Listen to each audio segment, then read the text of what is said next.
Good evening. Welcome to South Asia Newsline. I'm Yeshi Chanzom.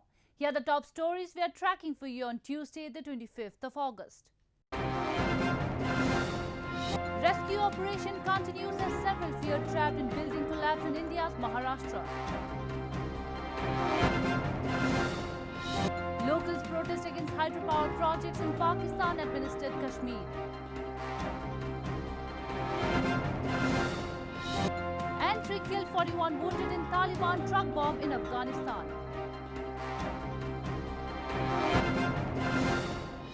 And now for all the details.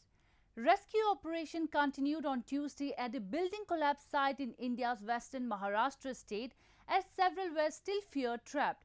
At least 9 bodies had been recovered till the last reports came in, and casualties were likely to increase. More than 60 people, including a 4-year-old boy, were rescued alive on Tuesday after a 5-story building comprising 47 flats collapsed on Monday evening in the industrial town of Raigad, near India's financial capital, Mumbai. Death toll in the tragic incident on Tuesday rose to more than 8, and casualties were likely to increase, as many were still fear-trapped till the last reports came in. Local police has registered a case against 5 people in the matter. Meanwhile, Indian Prime Minister Narendra Modi expressed grief over the incident, giving assurance of needed assistance at the site of the tragedy. Operation अभी लगातार चलेगा। जो हमें जहाँ जहाँ जहाँ space मिल रहा है हम वहाँ कोशिश करें, पहले लोकेट कर लें, बिल्कुल उसको रूल आउट करते हैं कि इसमें बिल्कुल भी नहीं होगा, तभी डेब्रिस को हम हैवी मशीनरी की सहायता से हटा दें। The cause of Monday's tragic incident was not clear, but building collapses are common in India, usually due to shoddy construction and disregard of regulations. Every year, heavy downpours during the June to September monsoon season also bring down rain-sodden small and large structures deemed too dangerous to live in. The Congress Working Committee, India's opposition Congress top decision-making body, on Monday decided that Sonia Gandhi will continue as interim president and effect necessary organizational changes. The CWC meeting had been prompted by a letter from 23 senior party members to Sonia Gandhi that summarized several suggestions to ease out niggling worries facing the party. After a day-long high-voltage political drama for India's main opposition Congress party, the party's top decision-making body on Monday decided that Sonia Gandhi will continue as the party's interim president and effect necessary organizational changes. The Congress Working Committee also resolved that the process of selecting the new party president and convening an All-India Congress Committee session be started at the earliest possible time. Sonia Gandhi, the widow of former Indian Prime Minister Rajiv Gandhi, had offered to resign as interim leader after almost 24 senior figures in a letter called for better decision-making in the party. Her request was rejected by Congress Working Committee, which wants Gandhi and her son Rahul Gandhi to remain in control. The CWC unanimously requests Srimati Sonia Gandhi to continue to lead the Indian National Congress until such time as circumstances will permit an AICC session to be convened. Sonia Gandhi took over de facto leadership of the party last year from Rahul. His father, grandmother and great-grandfather were Prime Ministers of India. In news from Pakistan, Pakistanis have expressed that life under 2-year tenure of Prime Minister Imran Khan has been immensely difficult as they continue to feel the pinch amid spiraling inflation and ongoing economic crisis in the country, with no relief in sight. As Prime Minister, Imran Khan completed 2 years in office this month. Pakistanis have expressed that life under his government's tenure so far has been immensely difficult. In terms of the economy, Pakistan's GDP growth has fallen from 5% in 2018 to just 0.5% in 2020. In January, Pakistan witnessed a 12-year high inflation at 14.6%. Last month, the figure slipped to 10.49%, but continues to run in double digits. The currency also has weakened. Sharjeel Goplani, president of All City Tajir Ittihad, a traders association in Karachi, said, The government's ill-timed policies have added to the public's hardships amid the rising inflation. इन्होंने homework नहीं किया था तो आवाम के लिए तो बेपनाह मुश्किलात की 2 साल गुजरे और इस वक्त तो आवाम की आपको पता है कि चीखें निकली हुई हैं, चाहे वो यूटिलिटी के बिल हों, चाहे अजनास के रेट हों, चाहे आप किसी भी चीज़ सेक्टर में आप चले जाएं, इस वक्त आवाम का जो है दिवालिया निकल चुका है. Less than a year after assuming power, Imran Khan-led government sought a $6 billion package from the IMF. And in April 2020, it again requested nearly $1.4 billion from the IMF to meet its balance of payments as international loans continue to pile up. The ongoing economic crisis in Pakistan has shattered the people's faith in the government, elected on a pledge to eradicate poverty and create jobs. Moving on, locals and activists in Pakistan-administered Kashmir held a massive protest and torch rally on Monday night against the proposed construction of dams in the illegally occupied region by Pakistan and China. The protesters accused that Islamabad and Beijing are violating the UN resolutions by occupying rivers in the region. A massive protest and a torch rally was held in Muzaffarabad city of Pakistan-administered Kashmir on Monday night to oppose the mega dams to be constructed by Chinese firms in the illegally occupied region. The protesters accused that Pakistan and China are violating the UN Security Council resolutions by occupying rivers in the region. Pakistan and China recently signed an agreement for 700 megawatt Ajad Patian Hydel Power Project and 1100 megawatt Kohala project on the Jhelum River. The protesters highlighted a hydropower project on the Neelam River has already severely affected life and posed a serious environmental concern in Pakistan-administered Kashmir due to diversion of the river.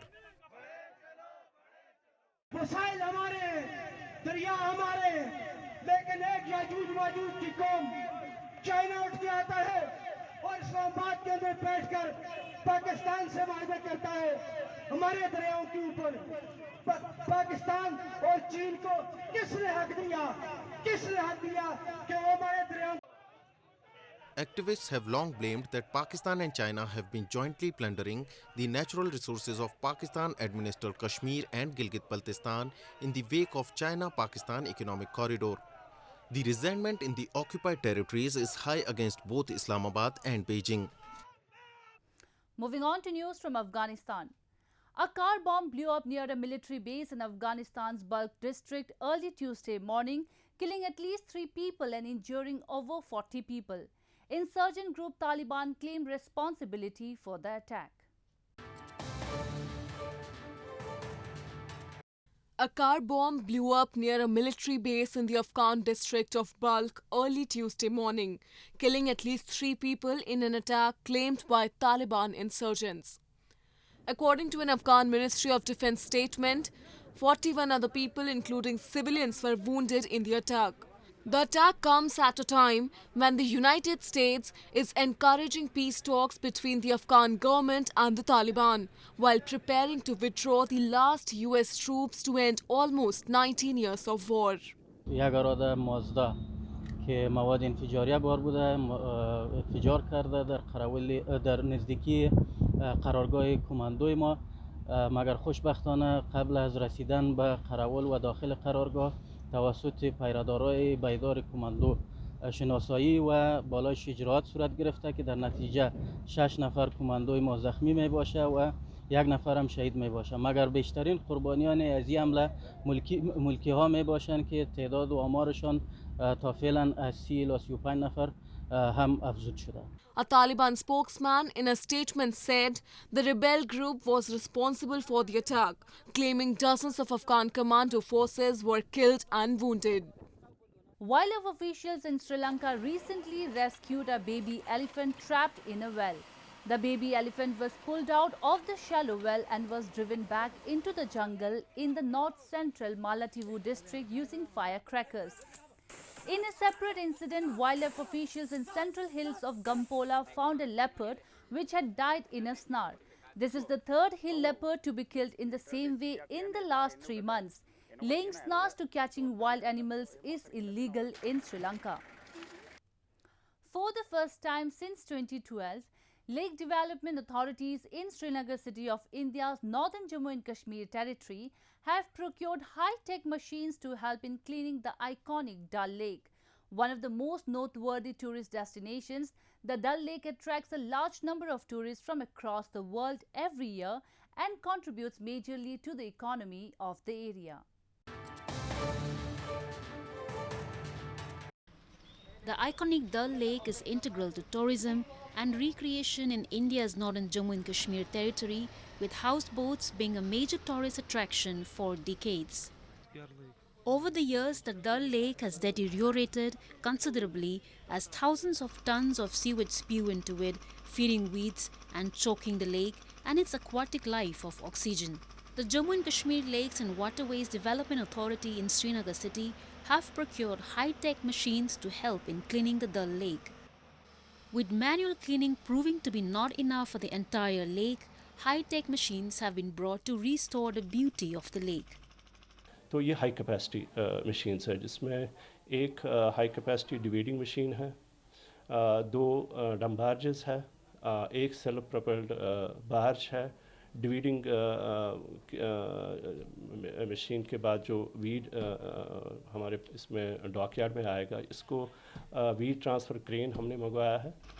The move has also been welcomed by locals residents who say the machines will prove beneficial for workers and also help boost the tourism sector.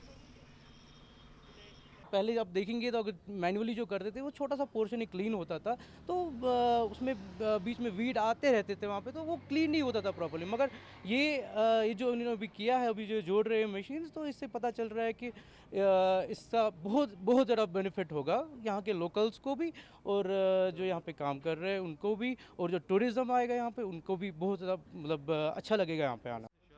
The lake acts as an important source for commercial operations in fishing and water plant harvesting.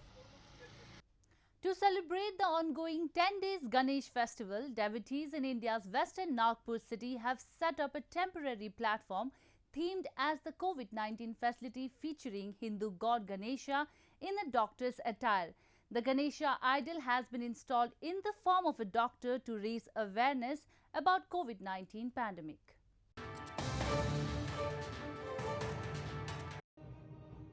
Devotees in Nagpur city of India's western Maharashtra state, known to host one of the most extravagant festivities during the ongoing 10 days Ganesh festival, installed a statue of Hindu god Ganesha in the form of a doctor to raise awareness about COVID-19 pandemic.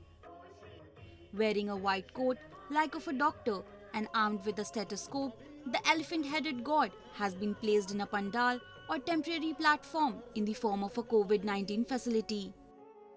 The Ganesha idol is also accompanied by statues of a policeman and a health worker to give the frontline warriors as much respect as God. ये तो पूरे विश्व में अशांति फैली हुई है. Corona की महामारी से बहुत लोग कोरोना बाधित है, बहुत लोगों का मृत्यु हो गया है. वैसे महाराष्ट्र में भी ज़्यादा तादाद में लोग बढ़ रहे हैं. हमने सोचा कि अभी इस बार गणेशोत्सव ऐसा मनाना चाहिए कि कोरोना का सावट होने की वजह से क्यों ना अपन ने एक हॉस्पिटल, कोरोना केयर हॉस्पिटल बनाया जाए, ताकि लोगों को यहाँ पे आने के बाद में कुछ मार्गदर्शन मिले. Every year during Ganesh festival, huge idols of Lord Ganesha are installed in crowded tents and homes for 10 days.